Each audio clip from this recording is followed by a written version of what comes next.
Hey guys, good morning, how are you. I hope आप सारे अच्छे होंगे और पढ़ रहे होंगे। तो आज 4 मई 2026 है। हमने अभी 6th क्लास की बायोलॉजी स्टार्ट की हुई है, जिसमें अभी हमारा सेकेंड चैप्टर चल रहा है। इसमें हमने फ्लावर के बारे में, फ्लावर्स के पार्ट्स, फ्लावर के टाइप्स एंड पॉलिनेशन के जो एजेंट्स होते हैं वो हमने देखे। तो आपको अभी तक वो समझ आ गया है। अब आज हम करने वाले हैं फर्टिलाइजेशन। फर्टिलाइजेशन को भी हम ऐसे ही आसान भाषा में समझते हैं कि क्या होती है। Fertilisation is a crucial process in which a flowers male and female reproductive cells come together to create a seeds. तो मैं आपको बार बार यही वाला डायग्राम जो आपको सामने दिख रहा है, यही डायग्राम पढ़ा रही हूँ, समझा रही हूँ आपको। अब ये डायग्राम समझ आ गया होगा। सबसे पहले एक बार चलो फिर से थोड़ा सा रिवाइज कर लेते हैं। जो ये आपको यहाँ से यहाँ तक के अंदर दिख रहा है, जो ये है, ये हमारा स्टिग्मा है, और ये हमारी ओवरी है, और ये हमारा स्टाइल है। ठीक है, इस फ्लावर का स्टाइल है। ये हमारा फीमेल पार्ट है। किसी भी फ्लावर में ये फीमेल पार्ट होता है। और जो आपको ये फिलामेंट्स दिख रही हैं, जो आपको ये दिख रहे हैं, ये फिलामेंट और एंथर को मिला के हमारा बनता है स्टामिन। जो आपको यहाँ दिख रहा है, ये हमारा एंथर है, और जो ये नीचे से जा रही है ये हमारा फिलामेंट है। इन दोनों को मिला के हमारा स्टामिन बनता है। ये हमारा मेल पार्ट है फ्लावर का। ठीक है, इतना समझ आ गया।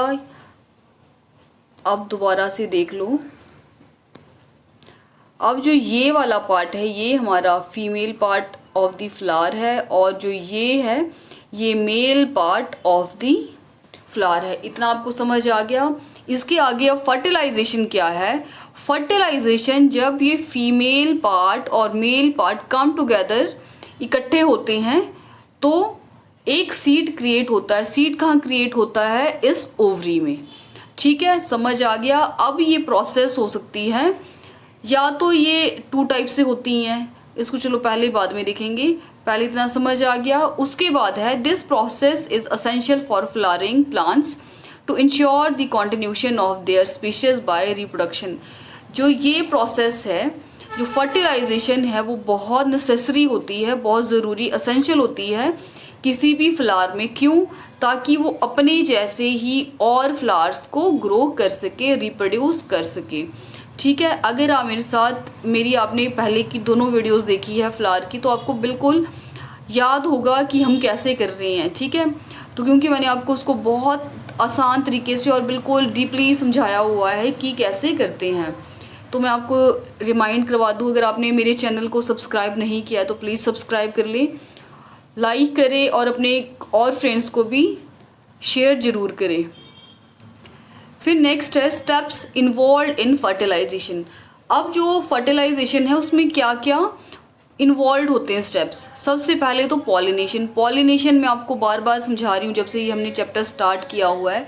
Pollination is the transfer of pollen grains from the stamens to the pistils of a flower. आपको अब इनके सबके नेम पता है। पिस्टल क्या है? पिस्टल जो हमारी फ्लावर्स की पंखुड़ियाँ सी होती थी, ठीक है, वो हमारी पिस्टल है। पिस्टल के अंदर ही ये स्टिग्मा होता है। स्टिग्मा है female part of the flower. ठीक है, अब जो हमारा male part of the flower है, जो स्टेमिन है, स्टेमिन के जो एंथर है, इसमें थोड़े थोड़े से ग्रेन्स होते हैं, पॉलेंस होते हैं। ठीक है, जिसको हम पॉलन ग्रेन्स कहते हैं। पॉलन ग्रेन्स को ये इसमें डाल देता है स्टिग्मा में। दोबारा से देख लो, जो ये हमारा स्टेमिन है, ये जो स्टेमिन है, ये जो स्टेमिन है, ये पॉलन ग्रेन्स को यहाँ पे स्टिग्मा में डाल देता है। जो यहाँ पे आपको दिख रहा होगा, ये छोटे छोटे से येलो कलर के, ये स्टिग्मा में चले जाते हैं। स्टिग्मा से ये नीचे यहाँ इस स्टाइल से होते हुए फ्लावर की ओवरी में चले जाएंगे। ठीक है, it can occur through cross pollination. इसके 2 टाइप्स होते हैं। हमने बार बार पिछली वीडियोस में अगर आपने मेरा देखा होगा तो मैं आपको बताया उसमें कि पॉलिनेशन के 2 टाइप्स होते हैं, क्रॉस एंड सेल्फ। तो क्रॉस क्या था? क्रॉस था ये कोई और फ्लावर है, इस फ्लावर का एंथर जो है ये किसी दूसरे फ्लावर का एंथर है। किसी दूसरे फ्लावर के एंथर से अगर पॉलन दूसरे फ्लावर के स्टिग्मा में चला जाता है, जैसे आपको ये दिख रहा है, दो फ्लावर से इस फ्लावर का एंथर कि जो पॉलेंस है दूसरे फ्लावर में चले जाते हैं, स्टिग्मा में चले जाते हैं, तो हो जाएगा क्रॉस। क्रॉस मतलब क्रॉस दूसरे साइड में चला गया, एक का दूसरे में चला गया। और सेल्फ क्या होता है? सेल्फ होता है उसी का ही। अगर सेम फ्लावर है और सेम एंथर है इसी फ्लावर का और इसका स्टिग्मा में एंथर के पॉलन जो है वो चले जाते हैं, तो वो हो गया सेल्फ पॉलिनेशन। ये अभी तक हमने देखा, ठीक है। नेक्स्ट है, ये तो था स्टेप फर्स्ट। फिर पॉलन ग्रेन्स, इसमें अब देखो जो पॉलेंस है वो अभी तक हमारा फ्लावर्स के ओवरी में चला गया, ठीक है। नेक्स्ट स्टेप क्या होगा इसके बाद? Pollen grain germination. पॉलन अब जर्मिनेशन कैसे होगी? As soon as the pollen grains touch the pistil stigma. Pistil हमारा वही फ्लावर के जो पंखुड़ियाँ थी। अब जो स्टिग्मा पॉलन ग्रेन्स है, जो यहाँ से ये छोटे छोटे से येलो कलर के बीज आए, वो जो स्टिग्मा है, स्टिग्मा की जो पंखुड़ियाँ हैं जिसको हम पिस्टल्स कहते हैं, इसके टच में ये आएगा। चाहे ये जैसे मान लो ये मेरा स्टिग्मा है, स्टिग्मा का ये मुंह है और ये एंथर है। मान लो बड़े जोर की हवा चल रही है, तो ये ऐसे ऐसे टच में ही आ गई। तो जो एंथर के जो येलो कलर के जो ये पॉलेंस है, पॉलेंस एक तरह से बीज ही सोच लो। बीज अभी तक है नहीं, पर छोटे मतलब पॉलेंस ही कहते हैं उसको। जैसे ही हवा चली या फिर किसी इंसेक्ट ने, किसी बर्ड ने ट्री को ऐसे से हिलाया, तो ये दोनों आपस में टच में आ गए। तो जो पॉलेंस होंगे, मेल पार्ट है ये पॉलेंस, तो एंथर के जो पॉलेंस है वो स्टिग्मा में एंटर कर जाएंगे, ठीक है। एंटर करके it starts to germinate and sends pollen grains tube down the style in the direction of the ovarians ovule. तो इसके बाद देखो यहाँ पे स्टिग्मा में चले गए। स्टिग्मा से ये अब कहाँ जाएंगे? सबसे पहले ये स्टिग्मा में एंटर किए। स्टिग्मा से ये आपको पाइप दिख रही है येलो कलर की, ये इसको हम स्टाइल कहते हैं। स्टाइल से ये होते होते ये नीचे ओवरी में आ जाएंगे। ओवरी एक तरह से किसी भी फ्लावर का स्टमक सोच लो, स्टमक के अंदर जो प्रोटेक्टिव पार्ट होता है उसको हम ओवरी कहते हैं, ठीक है। अब ये ओवरी में आ गया, जो ओवरी में जो ये पॉलन आ गया, अब इसको हम कहेंगे ओव्यूल। जब ये अंदर आ जाएगा तो इसको हम अब कहेंगे ओव्यूल। अब फर्टिलाइजेशन का थर्ड स्टेप क्या है? फिर है fertilization. The sperm cell from the pollen grains tube combines with the egg cell within the female gametophytes to create a zygote. अब देखो, अब इतना ये यहाँ पे आ गया, ठीक है। Just a second. अब ये ओवरी में आ गया है। ओवरी में पहले ही फ्लावर के ऐसे ऐसे से थोड़े सीड्स, एग कहते हैं उसको, एग ही कहेंगे उसको, ठीक है। जो फ्लावर है, फ्लावर की जो फीमेल पार्ट है, ये स्टिग्मा की ओवरी जो है, किसी फ्लावर की ओवरी है, उसमें क्या है, पहले ही छोटे छोटे से एग है। जैसे ही एंथर ने अपने पॉलेंस को इसमें डाल दिया, अब जो ये पॉलन है और जो एग है वो कांटेक्ट में आएंगे और एक फर्टिलाइजेशन की प्रोसेस शुरू होगी। जैसे ही दोनों कंबाइन हो जाएंगे तो ये फॉर्म करेंगे zygote, which will later grow into a embryo of the seeds. तो आपने ऐसे देखा होगा, जब कोई सीड थोड़ा सा अंकुरित बोल सकते हैं उसको, जब वो थोड़ा सा फूटता है ना, उसको कहते हैं एम्ब्रियो। तो वो एम्ब्रियो हो गया, ठीक है। फिर फोर्थ पार्ट क्या है इसका? फिर है डेवलपमेंट ऑफ सीड। अब वो जो हमारा सीड है, जो हमारा ओव्यूल था, वो ज़ाइगोट बन गया है, एम्ब्रियो बन गया है। अब वो उसमें डेवलपमेंट होना शुरू होगा। पहले वो थोड़ा सा सीड था, छोटा सा था, वो फूट गया। अब उसमें ग्रोथ होनी उसकी शुरू होगी। कैसे? Development of seed. Fourth point क्या है? After fertilization the ovule changes into a seed. अब जो ओव्यूल था हमारा वो अब सीड में कन्वर्ट होना शुरू हो जाएगा, which consist of an embryo, endosperm and protective seed quotes. अब वो जैसे जैसे थोड़ा बढ़ना शुरू होएगा उसकी प्रोटेक्टिव लेयर्स जो उसके चारों तरफ भी बनना शुरू हो जाएगी। The fruit that develops from the flower's ovary safeguard the seeds and helps in their spread as shown in the picture। जो आप ऊपर देख रहे हो, तो फ्लावर की ओवरी में वो सीड है, अब वो बढ़ना शुरू हो जाएगा, उसकी डेवलपमेंट होनी शुरू हो जाएगी। फिर उसके बाद में लास्ट में होगा germination. The flowering plants life cycle is continued when the conditions are right for the seed to germinate and grow into a new plant. अगर हम उस प्लांट को पानी अच्छे से दे रहे हैं, उसमें न्यूट्रिएंट्स अच्छे से जा रही है, ठीक है, तो वो जो प्लांट है उसकी जर्मिनेशन बहुत अच्छे से होगी। उसके बाद वो कंटिन्यूड, अगर उसकी कंडीशन सारी सब कुछ अच्छी रही तो वो एक छोटा बेबी प्लांट हो जाएगा। ठीक है, इतना समझ आ गया है। ये थी इसकी स्टेप्स। फिर है formation of the fruit and seed. अब ये तो सीड बन गया, अब सीड से फ्रूट कैसे बनेगा? After the flower is fertilized, जैसे ही फ्लावर फर्टिलाइज्ड हो गया, it goes through several changes and eventually turn into a fruit that hold seeds as you see 2.17। It is important to know that the ovules inside the flower become seed after fertilization. This is how many plants make new plants. तो ये इसमें थोड़े थोड़े changes होते रहेंगे, day by day कुछ ना कुछ चेंजेस होते रहेंगे, तो वो देखेंगे हम कि क्या है। अब जो प्लांट्स है वो भी कई तरह के होते हैं। Fruits can be divided into 2 categories. अब जो फ्रूट है उनमें होंगे तो वो भी 2 टाइप्स के होंगे। एक होता है ड्राई फ्रूट्स, सेकेंड होता है फ्रेशी फ्रूट। ड्राई फ्रूट्स आपने खाए होंगे, ठीक है। The fruits of peas like plants are known as dry fruits. These dry fruits are characterized by having then thin dry fruits wall that enclose the seeds. Some example of fruits are peas, cotton, ladyfinger, okra, maize, sunflower and beans. तो आपने देखे होंगे जो dry fruits वाले होते हैं, जैसे आपने बीन खाई होगी, पीस खाई होंगी, ठीक है, तो उनके बीच में सीड्स होते हैं, तो वो होंगे ड्राई फ्रूट्स वाले। और फ्रेशी फ्रूट्स कौन से हैं? Mango fruits belongs to category of fleshy fruits, जिसमें थोड़ा रस होता है फ्रेशी फ्रूट्स में, वो आगे जैसे मैंगो हो गया, ठीक है। Fleshy fruits are characterized by having thick fleshy fruit walls that enclose the seeds.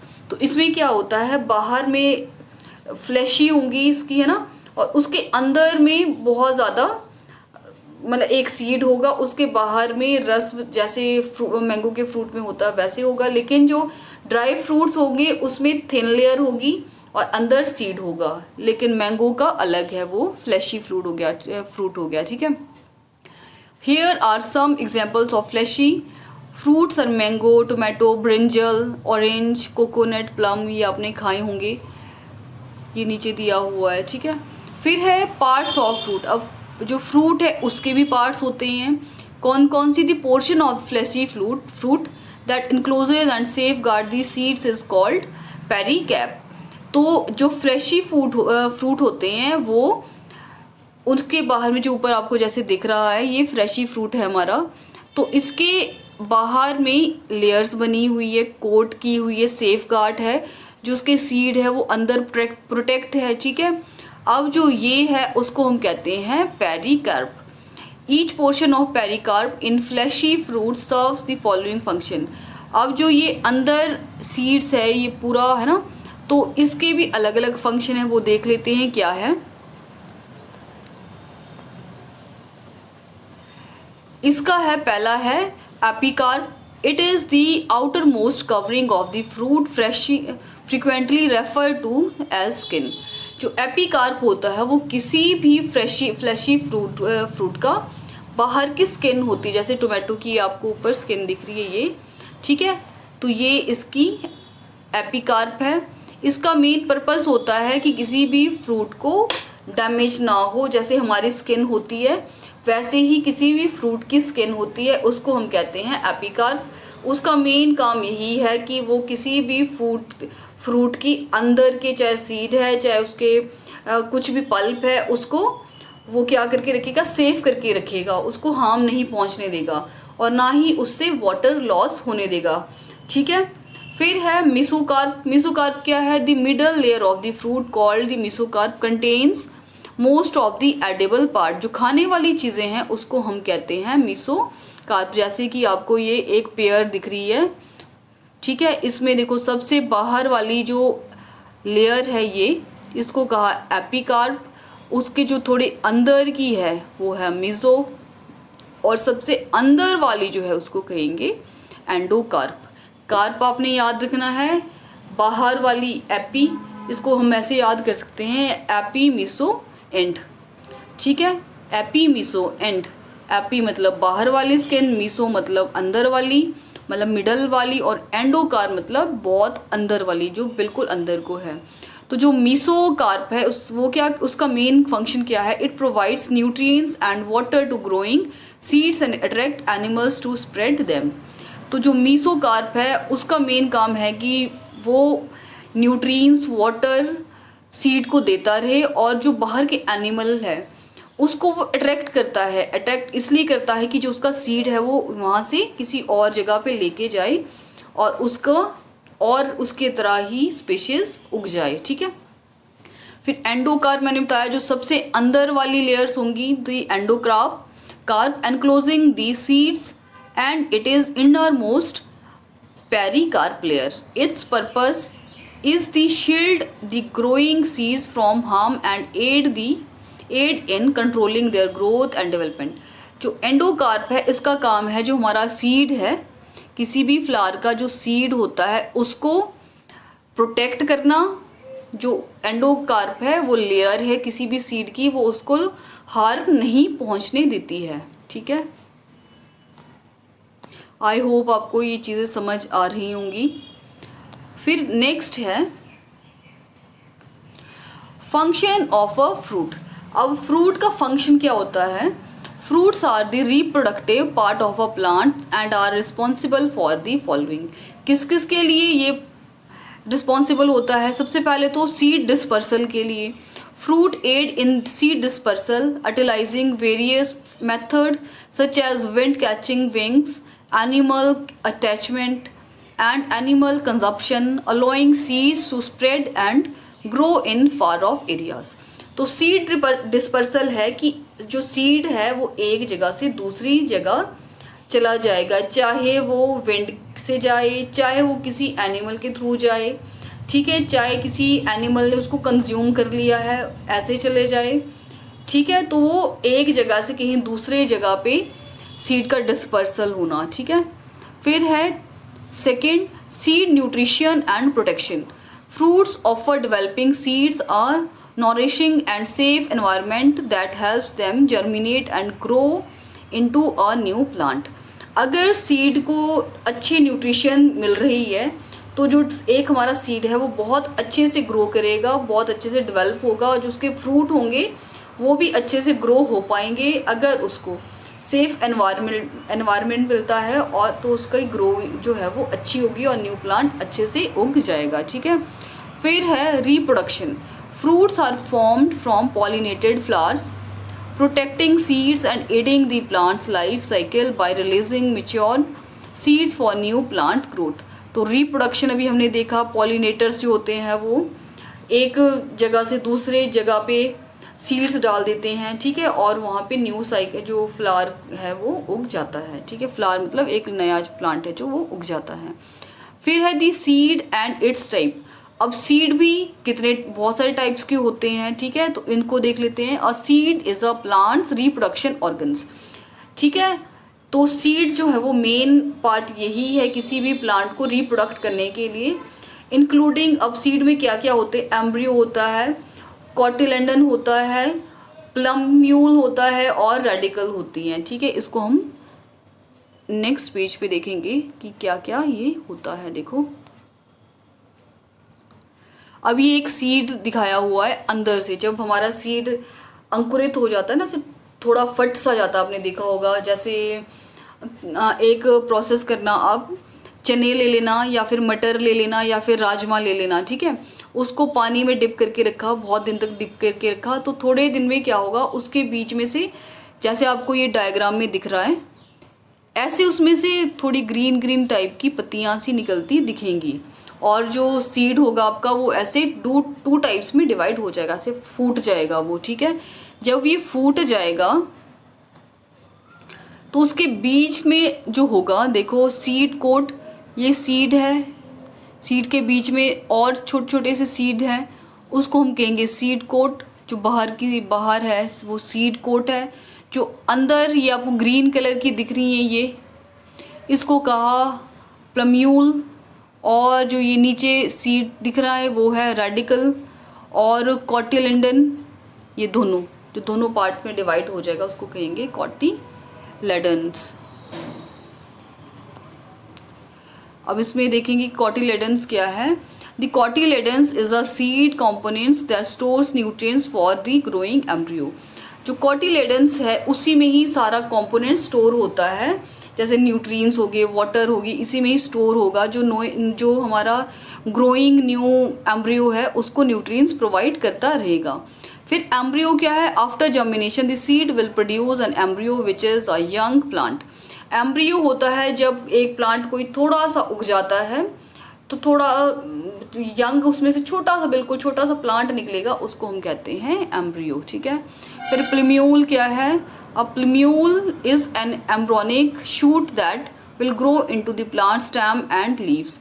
जो छोटे छोटे से, ये हमारा सीड था, उसमें से जो छोटे छोटे से ग्रीन कलर के निकलते हैं वो है प्लम्यूल, ठीक है, अभी हमने ऊपर देखा। फिर रेडिकल्स क्या था, radicle is the immature root that will grow into a plants root system. तो रेडिकल्स क्या है, जो प्लांट के अंदर ही, जो प्लांट सीड है उसके अंदर छोटी छोटी सी रूट्स निकलने लगी जाएगी, वो है रेडिकल्स। अब है टाइप्स ऑफ सीड्स क्या हैं। फिर monocot and dicot seeds are two types of seeds that differ in their internal structure. कितना देखो टिपिकल सा चैप्टर है ये, है ना।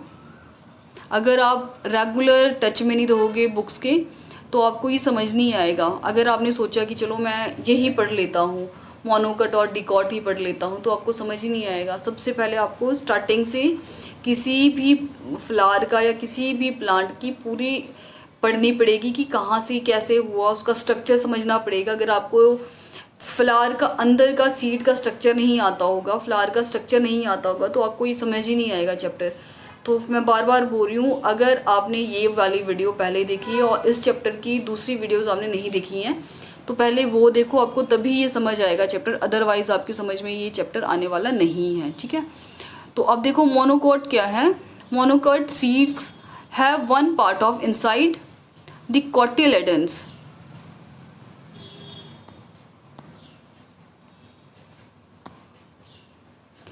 ये देखो, ये सीड है, सीड के अंदर का एक साइड का ही पार्ट है ये, ठीक है। उसके अंदर के साइड में क्या क्या है, एक सीड है जिसको सपोज कर लो हमने पानी में भिगो के रखा बहुत दिन तक, उसके बाद वो टू टाइप्स में डिवाइड हो जाएगा, ठीक है।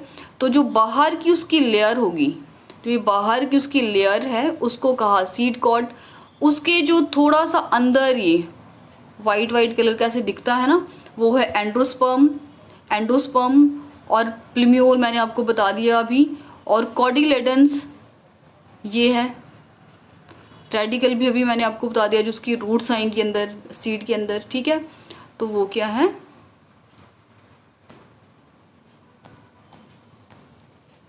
अब है डाइकॉट में। डाइकॉट में दोनों आ जाएंगे। मोनोकॉट, मोनो का मतलब होता है सिंगल, डाई का मतलब होता है दो। तो अगर मोनोकॉट हुआ तो मोनोकॉट में सिर्फ प्लांट का जो सीड है उसकी एक साइड आ जाएगी। अगर डाइकॉट पूछा होगा तो डाइकॉट में ये दोनों आ जाएंगे, ठीक है। तो डाइकॉट में भी सेम ऐसे ही होगा जैसे मोनोकॉट में था। अब इसकी प्रॉपर्टी क्या क्या है डाइकॉट सीड्स की एंड मोनो सीड्स की, मोनोकॉट सीड्स की। तो नंबर ऑफ कॉटिलेडन्स, कॉटिलेडन्स ये जो दिख रही हैं ऐसे राजमा के टाइप के जो, ठीक है, ये ऐसे, ये जो है इसको हम कहते हैं कॉटिलेडन्स। जो डाइकॉट में होगा, डाइकॉट से ही पता चल रहा है 2 हैं, मोनोकॉट में मतलब 1 कॉटिलेडन होगा। और सीड का स्ट्रक्चर कैसे होगा, typical large and Oval shape का होगा डाइकॉट में, ओवल शेप का, लेकिन जो मोनोकॉट में होगा वो स्मॉलर होगा डाइकॉट से, ठीक है। फिर when pattern in leaves, branched veins, और इसमें पैरेलल वेन्स होंगी। ब्रांच्ड वेन्स होगी ऐसे, ब्रांचेस में ऐसे ऐसे ऐसे, और पैरेलल में ऐसी हो जाएंगी, ठीक है। हमने ये भी किया था, जो लीफ चैप्टर पढ़ा था हमने, उसमें बहुत अच्छे से समझाया हुआ है मैंने कि पैरेलल वेन्स कैसी होती हैं और दूसरे वाली कैसी होती हैं, ठीक है। फिर फ्लावर के पार्ट्स कैसे होंगे, इसमें डाइकॉट में मल्टीपल ऑफ 4 और 5 होंगे, और जो मोनोकॉट होंगे उसमें 3 होंगे, मल्टीपल्स ऑफ 3 होंगे। एग्जाम्पल इसके डाइकॉट के हैं बीन्स, पीज़ और सनफ्लावर, एप्पल। और जो सिंगल वाले हैं वो कॉर्न है, वीट है, राइस है, क्योंकि वो एक एक ही दाना होता है।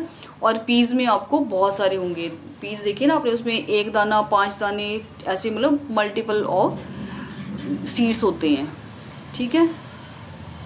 ये हो गया। फिर नीचे है हमारा डाइकॉट सीड के बारे में हमने पढ़ ही लिया है, यही है डाइकॉट में कि डिफरेंट होगा ये। इसमें 2 टाइप्स होंगे कॉटिलेडन्स के। This stem of dicot plant has a ring tubes, ये देख लेना, ये अभी मैंने समझा दिया है। फिर है सीड जर्मिनेशन क्या है, the process by which a seed begins to grow and develop into a new plant is known as seed germination. Seed germination वही है, एक सीड से जब कोई नया प्लांट, न्यू प्लांट जो है उग जाता है, ग्रो कर जाता है, उसी को ही हम सीड जर्मिनेशन कहते हैं। दिस इज़ ऑल्सो इम्पॉर्टेंट, ये भी एग्जाम में आता है, तो आपने इसकी डेफिनेशन यही देख लेनी है। The process by which a seed begins to grow and develop into a new plant is known as seed germination, ठीक है। फिर इसकी प्रोसेस क्या क्या है, it begins with the rapid absorption of water by the seed. जैसे ही ये ग्रो करना होता है शुरू, जब इसकी जर्मिनेशन होगी है, तो ये क्या करेगा, जो पानी सॉइल में जो भी वाटर होगा, न्यूट्रिएंट्स होंगे, उसको एब्जॉर्व करना ये स्टार्ट कर देगा। The water activates enzymes with in the seed adding in the digestion of the store food. अब जो वाटर में एंजाइम होगा वो एक्टिवेट होना शुरू हो जाएगा सीड के अंदर, और उससे क्या होगा, आपने पढ़ा भी होगा, जो एंजाइम, जब हम कोई भी फ्रूट खाते हैं तो किसी भी फ्रूट में एंजाइम्स होते हैं। जब हम एंजाइम खाते हैं तो हमारा जो अनपचा खाना होता है, अनडाइजेस्ट फूड होता है, वो एकदम से डाइजेस्ट हो जाता है। तो जो किसी भी फ्रूट में या किसी भी सीड में जो एंजाइम्स होते हैं वो हमारी बॉडी के लिए, हमारे स्टमक के लिए, हमारे डाइजेस्टिव सिस्टम के लिए बहुत ज़्यादा इम्पॉर्टेंट होता है, ठीक है।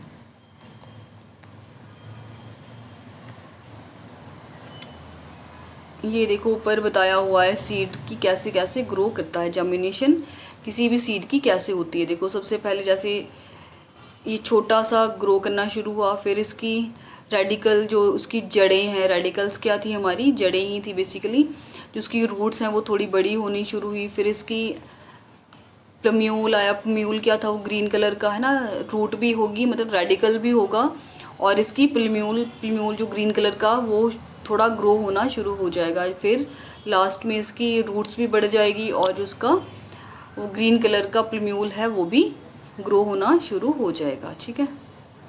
फिर consequently the seed swells and it's outer course softens. तो आज हम करने वाले हैं टाइप्स ऑफ जर्मिनेशन।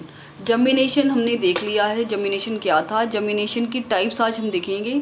फर्स्ट है, इसकी 2 टाइप्स होती हैं, एक है एपिगेल जर्मिनेशन, दूसरी है हाइपोगेल जर्मिनेशन। तो एपिगेल जर्मिनेशन में क्या है, epigeal germination refers to a specific type of seeds germination in which the cotyledons are pushed above the soil surface. मैं आपको इजी भाषा में बताऊं तो कल हमने जो किया था,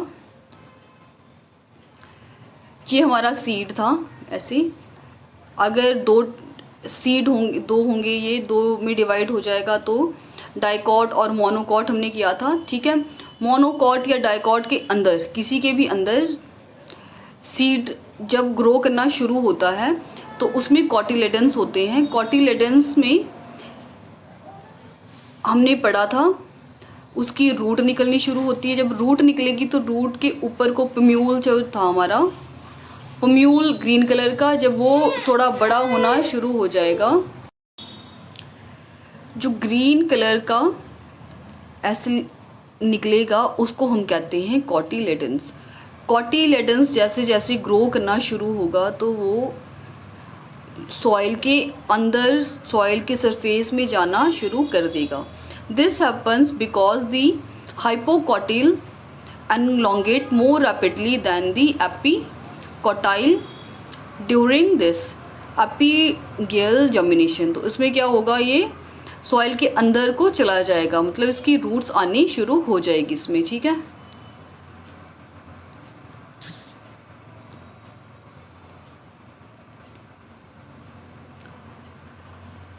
cotyledons turns green and develop into the plants first leaf. तो उसमें क्या होगा, फिर फर्स्ट लीव आना शुरू हो जाएगी। This type of germination is commonly observed in many dicot seeds such as beans, castor beans, sunflower, papayas, cucumber and cotton. तो ये इसके एग्जाम्पल है, ये डाइकॉट वाले जो सीड्स होते हैं उसमें ये होते हैं जो एपीगियल्स हैं, ठीक है। और the process of germination in a beans, bean के सीड में क्या क्या जर्मिनेशन होती है ये आप देख लेना।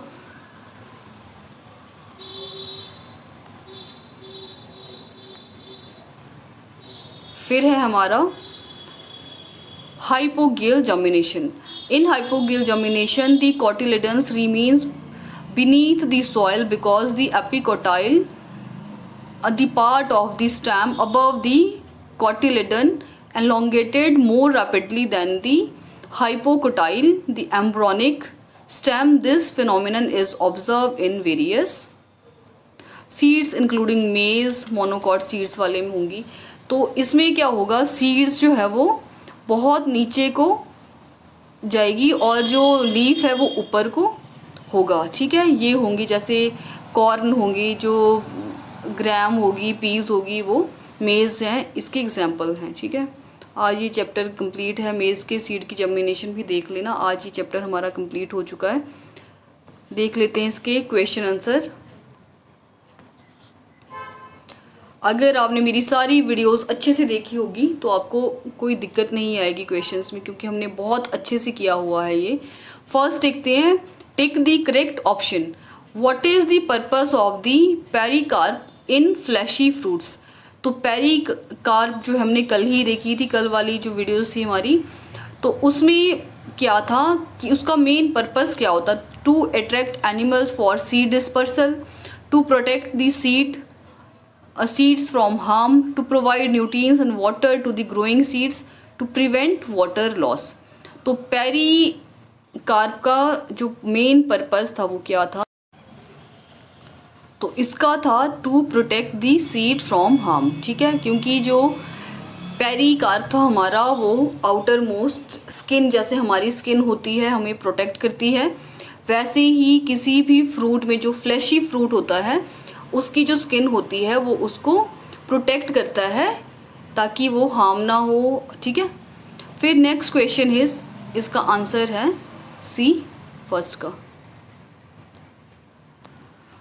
का सी है। फिर which flower parts helps the pollen grains to reach the ovary. तो ये होता है काम, which flower parts help the pollen grains to reach the ovary, ovary तक पहुंच जाता है स्टाइल। हमने बार बार यही देखा था, जो ये हमारा स्टिग्मा है, स्टिग्मा के बीच में ये पाइप्स ही होती है, वो ओवरी तक पहुंचाने का काम जो करता है वो स्टाइल ही करता है। ओवरी जो स्टिग्मा है उसमें से तो एंटर होता है, तो उसका आंसर है style. Which is the function of cotyledons in a seed. अभी ही हमने देखा है कि कॉटिलेडन का क्या फंक्शन होता है, to store nutrients for growing embryo, to attract animals for seed dispersal, the shield the growing seeds from harm, to carry water and nutrients to the growing plant. तो पहले कॉटिलेडन्स याद कर लो क्या थे,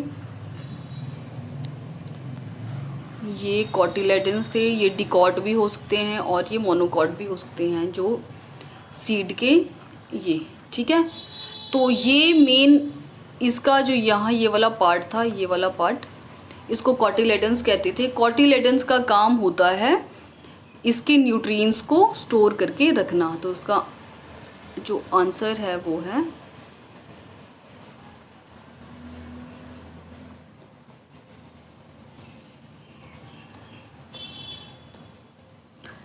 to carry water and nutrients to growing plants, इसका है D, ठीक है।